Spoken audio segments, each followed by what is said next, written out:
Conselheiro de Segurança dos Estados Unidos Kellogg, guerra na Ucrânia envolve China e Coreia do Norte. General Kellogg, I wondered if you have some thoughts, observations, or a question. Can we get a mic to General Kellogg here in the front? Yes, sir. Do you have any thoughts on American security guarantees, on pressure on Putin, all those issues? Well, first of all, I want to compliment President Stedman, and he didn't say one of the reasons why he's so closely aligned to President Trump. He's a damn good golfer and a graduate of Furman. Good enough to know when to lose and when to win. Well, I don't play golf, so I'm okay there. No, I think when it comes to security guarantees, I think it's been said very well.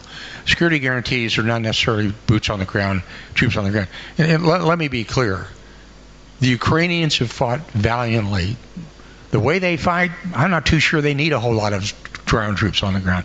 They've been fighting exceptionally well if you look at the loss ratios they've got there.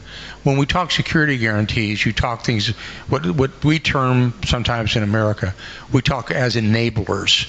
Logistical support, air support, meaning the support of an AWACS or the ability to observe. The logistical support on the ground, the intelligence support, those are enablers that we have in the United States that are critical to any type of engagement that you have there because they're really quite good. And I think that's when you talk security guarantees and they're working. And I know that the chiefs of defense have worked it. They've talked their way through it. I know the national security advisors have worked their way through it.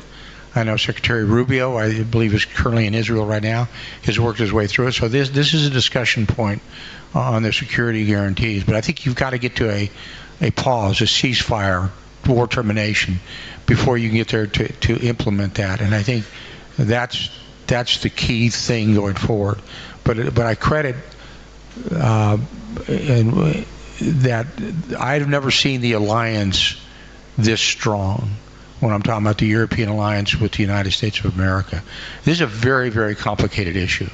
I don't think this issue, Europe has not seen an issue like this since World War II in working together. But I think the members of the alliance, and that's what I noticed after the Alaska summit, and President Stubb was there when they all came to the White House. Within 24 hours, there was a meeting convened in the White House. Within 24 hours. And they went inside the Oval Office, and then they went to the East Room, and they sat down there, and they worked their way through it. I'm not too sure you would have seen something like that 5 years ago, 6 years ago, 8 years ago, 10 years ago. So I think this is all what we call a work in progress.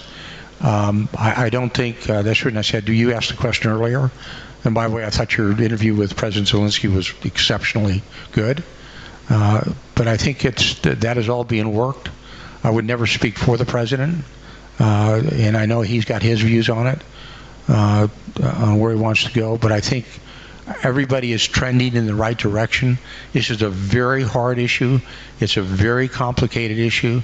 It is worldly in its dimension. If people think this is only a European problem or an issue, it's not. Not when you see North Korean troops fighting on the ground near Kursk.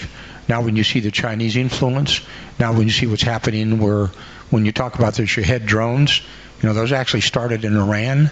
So when you think of the issues there, and I know that President Trump, we have some domestic issues, but we also have the other global issues. I mean, so very candidly, when you say something, it's not as simple as sometimes the question. The answer is exceptionally complicated. What my confidence is, seeing the world leaders that are there, to include the president, that you see on the ground, be it Maloney or Macron, Starmer, Merz, I've got a lot of confidence in the alliance of working together because the talent in that group is enormous. So my confidence, I'm an internal optimist anyway, but my confidence is exceptionally high that something is going to happen and something's going to happen good.